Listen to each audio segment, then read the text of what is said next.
যাই, আমি শহীদ হয়ে যাই, আমার ডান পাশের ভাই বোনেরা এই লড়াই যতদিন বেঁচে থাকবে ততদিন চালাই নেবে ইনশাআল্লাহ।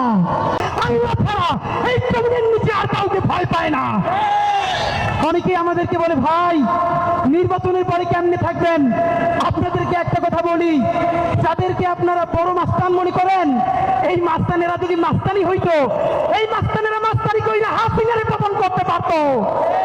এরা মাস্তান না, এরা সিটকে চোর, এরা চাঁদাবাজ, এরা ছোট ডাকাত, এরা মাফিয়া, এরা ব্যাংক লুটেরা। অনেকে আমাদেরকে বলে, অমুক নেতা 15 বছর লড়াই করছে, আর হাদিরা তখন কই ছিল? লড়াই যদি করলেন আপনাদের এত ব্যাংকের ব্যবসা টিকে থাকলো কেমনে? যারা লড়াই করছে সাতক্ষীরায় আমার ভাই বোনদের বাড়ি লড়াই করার কারণে পুল্লুচার দিয়ে ঘুরাই দেওয়া হয়েছে। এই ঢাকায় যারা স্বাধীনতার পক্ষে দাঁড়াইছে, হেফাজতের রাত্রে মানুষের পক্ষে দাঁড়াইছে, তাদের ব্যবসা বাণিজ্য লুট করা হয়েছে। তাহলে এত বড় বিপ্লবী এখন হইলেন, এতগুলো ব্যাংক, এত বীমা, ঢাকায় এত হোটেল, এত ব্যবসা বাণিজ্য কেমনে চালাইলেন ভাইরা?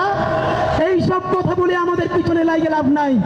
নতুন আমাদের চরিত্র হননের জন্য টোকাই, ভালো কাপড় চুপড় পরলে চেহারা ভালো হইলেই এলিট হয়, পশ হয়, এই চিন্তা বহু আগের দিন গেছে।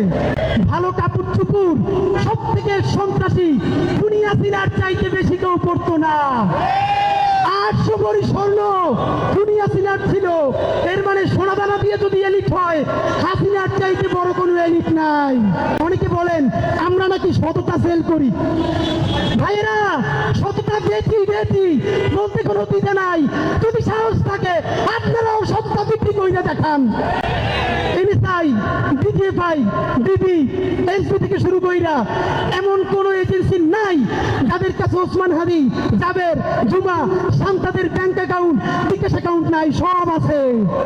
যদি পারেন 1 টাকা চাঁদাবাজি করাপশন প্রমাণ কইরা দেখান। বাংলাদেশে এখন পর্যন্ত কোন মাফিয়ার এত টাকা নাই যেই টাকা দিয়ে আমাদেরকে কিনে নিতে পারবে ইনশাআল্লাহ। আল্লাহ যতদিন বাঁচায় রাখবে, স্বাধীনতা, সার্বভৌমত্ব, ইনসাফ এবং সততার জন্য লড়াই করব। এই লড়াই আমাদের জিহাদ ইনশাআল্লাহ।